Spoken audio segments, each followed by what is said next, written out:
گوجری زبان میں اپڈیٹ سنیے۔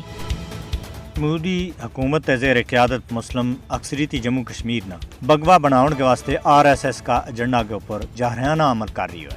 مقبوضہ جموں کشمیر میں ہندوتوا رنگ نہ نمایاں کرن کی ایک کوشش میں مودی حکومت نے مقبوضہ علاقہ کا 33 کالجاں، سکولاں اور سڑکاں کا نام بٹا دیتا ہے۔ 1947 میں تقسیم برصغیر دے فوراً بعد قائم ہونے والا گورنمنٹ ڈگری کالج اسلام آباد کو نام بٹا گئے۔ گزرے سال ایک جھڑپ کے بچ ہلاک ہونے والا ڈپٹی سپرنٹینڈنٹ پولیس کا نام دے منسوخ کر دیتا ہے۔ حکم نامہ کے مطابق وادی کشمیر اور جموں ڈویژن میں پھیلیا ہوا دوجا 33 ادارہ اور سڑکاں کا نام بھی اسی طرح بٹا دیتا گیا ہے۔ قابض حکام نے 2020 میں سرکاری سکولاں، عمارتاں اور سڑکاں کا نام بٹا گئے فوجی اہلکاراں کا نام کے اوپر رکھن کو عمل شروع کیا ہے، جس کے بعد تے ہن تک مسلم نام دے منسوب سینکڑا مقامات کا نام بٹا دیتا گیا ہے۔ BJP حکومت کا نام بدلنے کی مہم کو مقصد مقبوضہ جموں کشمیر میں مسلم ثقافت اور اس کا نقوش ختم کرنا ہے۔ کشمیری مسلمانوں کی املاک، جان، عزت اور مذہبی شناخت مودی کا ہندوتوا حکومت کا حملہ کی ذات کے بچ ہے۔ بھارت نے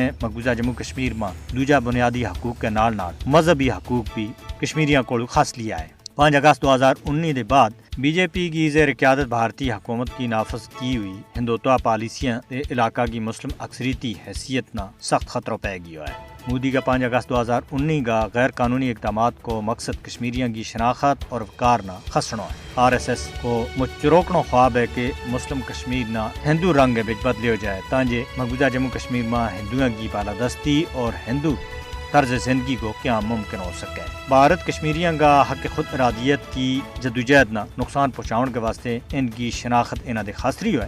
کشمیری عوام متحد ہو گئے مودی کی مقبوضہ کشمیر نہ ہندوتوا بناؤن کی کوشش نہ ناکام بناؤن کے واسطے ایک میں مودی اور اس کا حمایتیاں کا شیطانی ہتھ کنڈا کشمیریاں نہ انہاں کی منصفانہ جدوجہد کسی بھی صورت میں روک نہیں سکتا۔